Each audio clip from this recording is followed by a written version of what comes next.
Welcome back to Social Midnight Oil. This week's video is going to focus on a strange word called epistemology, which roughly is the study of how we obtain and determine knowledge and fact from opinion. This is important because there's been a trend in the last couple of years where you see a disconnect, and I will use political sides for this example, between the left and the right. One wants to be quite literal, where the other wants to be expressive and infer a lot from what's written or what is said.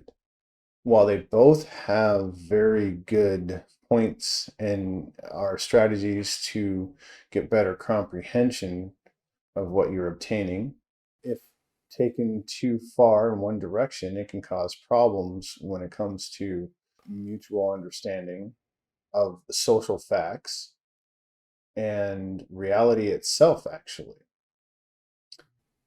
And that sounds kind of, like I'm going over the top with it, but I'm really not. A good example of that would be in ancient Greece, they didn't have the word blue. So when they described the ocean, it was done in shades of red or descriptors of red, crimson, whatever have you. And there's still cultures to this day that are missing colors in their vocabulary.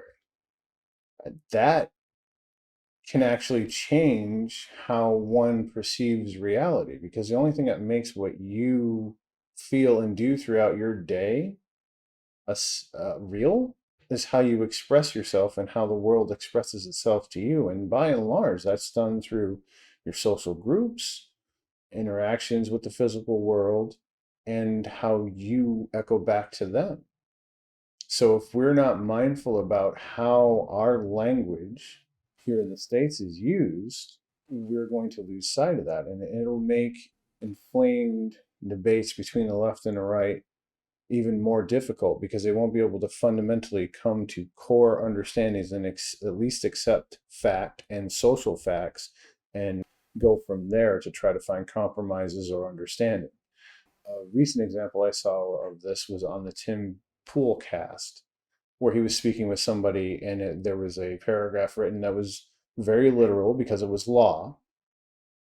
And they basically said, well, that's how you take it, but I take it a different way.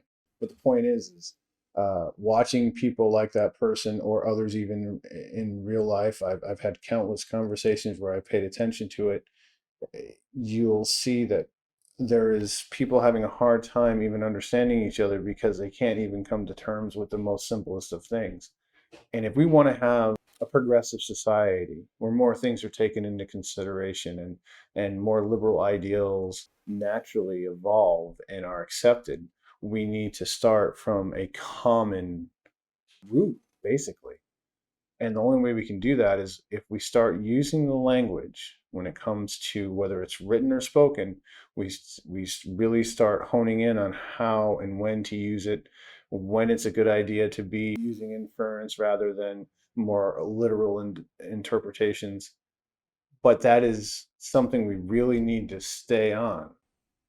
Yeah, it's a quick video, but it's one of those things. I'm hoping it'll be quick, but it'll actually be, very profound, because in your own life, especially when you communicate with people, you'll see that you'll be able to stop a lot of tensions before they rise too much, or be able to change up how you're speaking so you can get your point across in a way that they understand. That being said, bending to how the conversation is going is great, and that's very useful to do. But like I said, when it comes to core fundamental terms and social facts, we need to come to a common consensus and agree on stuff. Because right now, our social facts are being challenged everywhere, but there isn't a fallback and there isn't a good root system to let them flourish and build upon. And that's a very important thing we need to be mindful of. And I don't know why our politicians aren't focusing on that. And that could be like a 3-hour video, to be sure. But as responsible individuals in the society, it falls upon us to hold ourselves in check, as well as, our politicians and policies. Thank you for your time. Have a great week.